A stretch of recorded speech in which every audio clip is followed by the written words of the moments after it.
ഈശോ മിശിഹായ്ക്ക് സ്തുതിയായിരിക്കട്ടെ.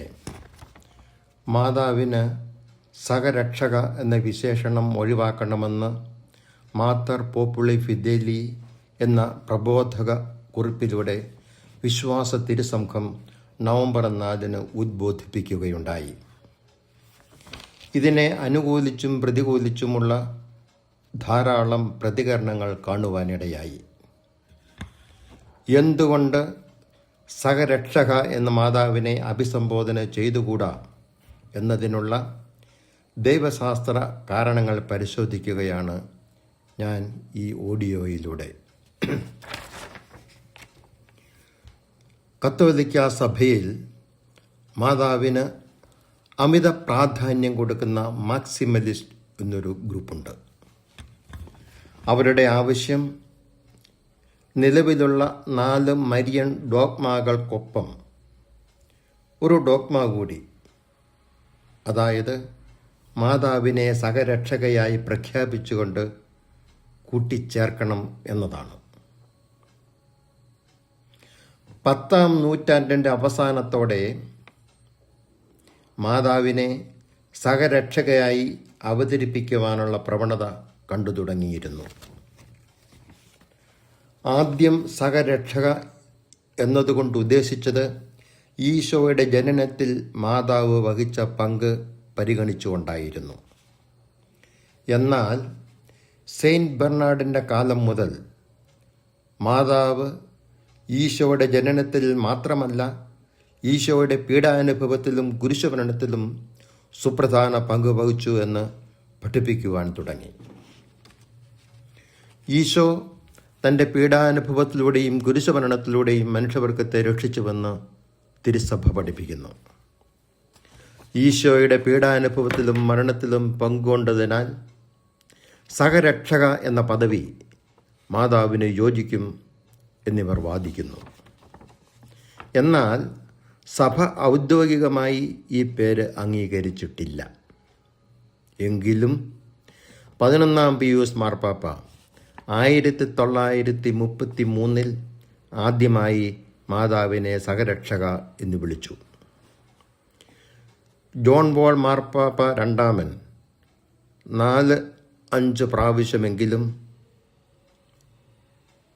അദ്ദേഹത്തിൻ്റെ പ്രസംഗത്തിൽ മാതാവിനെ സഹരക്ഷക എന്ന് വിളിച്ചിട്ടുണ്ട്. 1996 ജോൺ പോൾ 2 മാർപ്പാപ്പ ഇതിനെപ്പറ്റി പഠിക്കുവാൻ ഒരു 15-അംഗ കമ്മീഷനെ നിയമിക്കുകയും ആ കമ്മീഷൻ ഒരു നെഗറ്റീവ് റിപ്പോർട്ട് നൽകുകയും ചെയ്തു. മാതാവിനോടുള്ള ഭക്തി സഭയെന്നും പ്രോത്സാഹിപ്പിക്കുന്നുണ്ട്. സഹരക്ഷക എന്ന് വിളിക്കാതിരിക്കുവാൻ സഭയ്ക്ക് ചില ദൈവശാസ്ത്രപരമായ കാരണങ്ങളുമുണ്ട്. 1. ഈശോയിലല്ലാതെ മറ്റാരിലും രക്ഷയില്ല എന്ന് നടപടി പുസ്തകം 4-ാം അധ്യായം 11-ാമത്തെ വാചകം നമ്മെ ഓർമ്മിപ്പിക്കുന്നു. സഹരക്ഷകനോ സഹരക്ഷകയോ ആയി ഒരാളെ കൂടി ചേർക്കുന്നത് വഴി ഈശോയെയും ഈശോയുടെ രക്ഷാകര പ്രവർത്തനങ്ങളെയും നാം ചെറുതാക്കി കാണിക്കുന്നു. 3. മാതാവ് സഹരക്ഷക എന്നൊരു പുതിയ ഡോക്ട്രിൻ എക്യുമെനിസത്തെ പ്രതികൂലമായി ബാധിക്കും എന്ന ചിന്ത. 4. സഹരക്ഷക എന്ന വിശേഷണം വിശദീകരിക്കുവാനുള്ള ബുദ്ധിമുട്ട്. 5. ബൈബിളിലും സഭാപിതാക്കന്മാരിലും ഈ പ്രയോഗം അന്യമാകുന്നു. 6. രക്ഷയുടെ ഉറവിടം ആര് എന്ന കാര്യത്തിൽ അവ്യക്തതയുണ്ടാകുന്നു. 7. മാതാവ് പോലും സ്വപ്നേബി ചിന്തിക്കാത്ത ഒന്നാണ് സഹരക്ഷക എന്ന പദവി.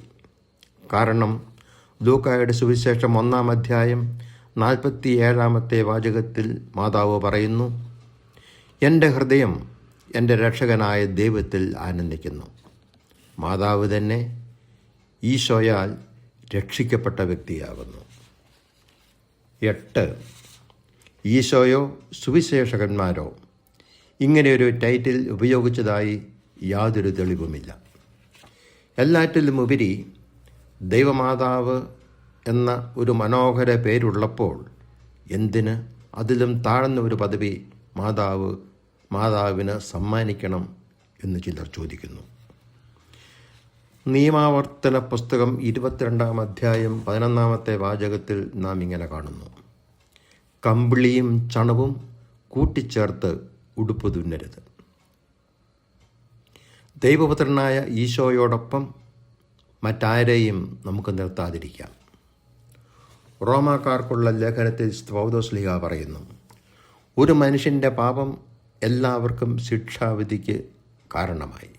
അതുപോലെ ഒരു മനുഷ്യൻ്റെ നീതിപൂർവകമായ പ്രവൃത്തി എല്ലാവർക്കും രക്ഷയ്ക്കും കാരണമായി. ഇവിടെ ഒരാൾ എന്ന വാക്കിന് പൗലോസ് ഊന്നൽ കൊടുക്കുന്നു.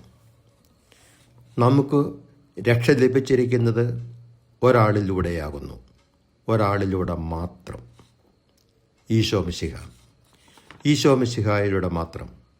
Thank you. God bless you.